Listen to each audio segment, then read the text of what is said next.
Hey Roddy, it's Mike from GetYourRockOut, and I'm here at Manchester Academy with Joe from the Safety Fire. How you doing, mate? Yeah, good man, thanks. Nice to be here. So you guys weren't originally on this tour. Would you want to tell us what happened? How did you guys get back with Protest the Hero again?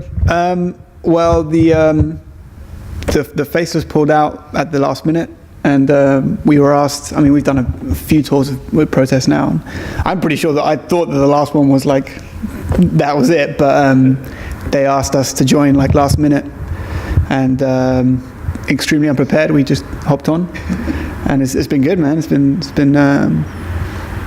It was at the beginning, like, so we only had like a week to prepare, really. So we printed up our own stuff, our own merch. Like, I hand printed all of it, and it just took fucking hours. But we got it done. We got onto the bus, and now we're here. It's good. Sounds like you guys might have been maybe first choice. Having been on tour with them several times. What do you think? They just said, we'll get the Safety Fire. Yeah, I think it was more like, the Safety Fire probably aren't doing anything. They can hop on, right? No, I mean, we love those guys. I hope that it's because they wanted us to be here, you know. But I can't speak for them, so probably not. Because of course you were here with them. I think it was February last, wasn't it? It wasn't long ago.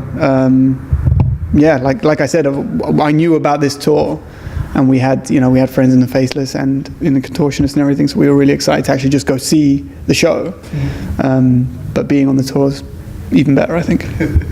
You would have had one of those moments where you just sat there going, I would have been so much better at this, and now you can do it. Now I can do it, yeah. I'm not sure if I would have said I would have been so much better at it, but I think I would have wished to have. I mean, we definitely did wish that we were on the tour, but, you know, after you do 3 tours or whatever, I mean, the last time they were here was with us, so we didn't expect to be on this at all. It was a very interesting show that you guys and Tesseract were on that show as well. Yeah. Do you think that a Sonosphere rep was just at the show and he decided, these guys are all good, we'll just bring them all down? I mean, that kind of stuff sometimes gets decided even before they've come down to the show, but yeah, possibly. I mean, someone must have paid them off, right? Yeah, I don't remember when we got booked for Sonosphere, whether we knew it was before that or afterwards, but yeah, Sonosphere was really good, actually.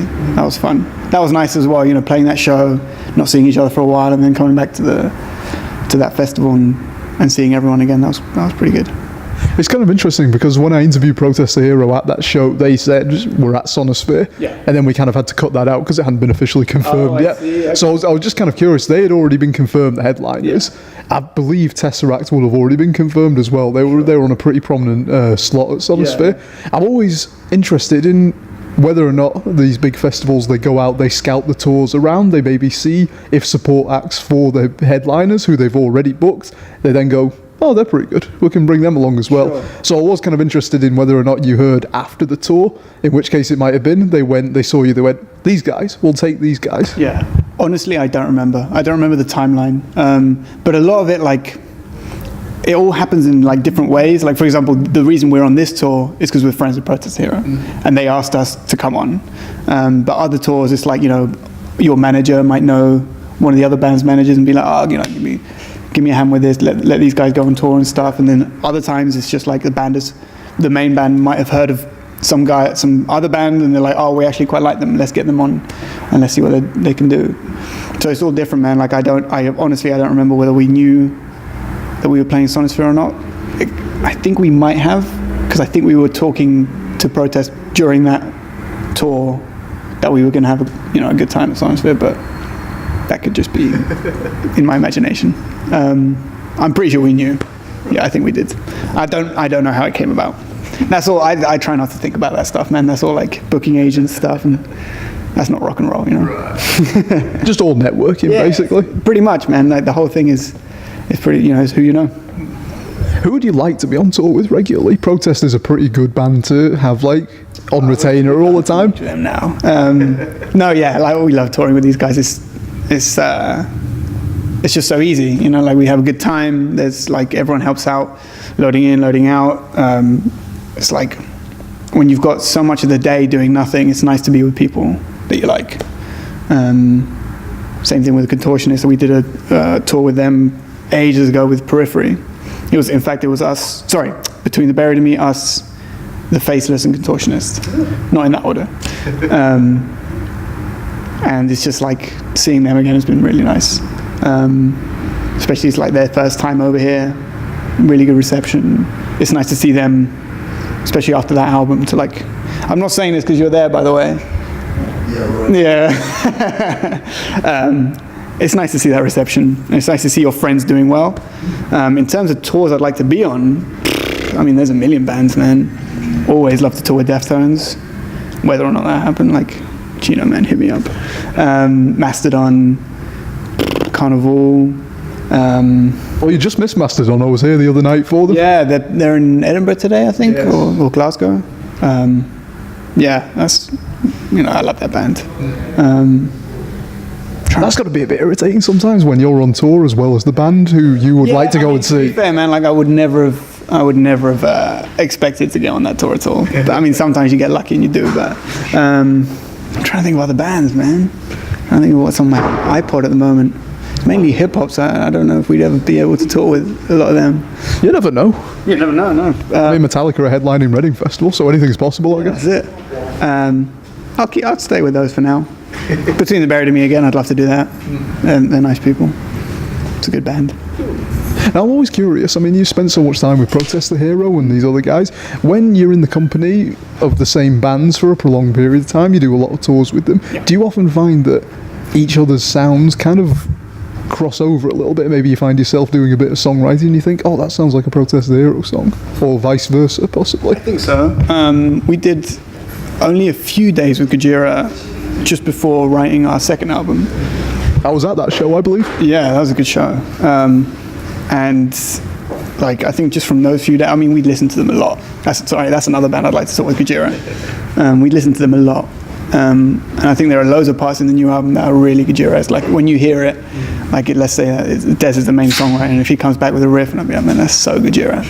And he's like, yeah, I know, maybe we shouldn't put it in. It's like, no, we're putting that in, but I know that's Gojira. Like for sure, that kind of stuff. I think a lot of the bands that we've toured with have been influences anyway.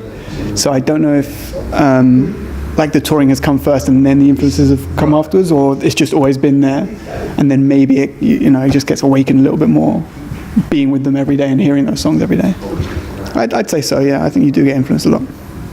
This guy being thrusted out off camera here. How about when you're on tour with these bands, do you often find that they say to them, oh, we spent so much time in your company, has anyone from Protest the Hero ever come up to you and said, I've written a Safety Fire song, or something like that? No, they... no. It's worth a shot though, isn't it? No, like what normally happens is, mainly the guitarists, like, after a while they'd be like, hey man, that part in your set that goes like, digga digga digga digga, it's like, yeah, it's like, oh, how'd you play that? And then like you learn like a few riffs from each other and stuff like that, but... No, I haven't been told that we've been in any influences yet, anyway. I'm sure we have. Well, then, of course, you get into a royalties battle, so maybe it's best to keep it on the down low. Yeah.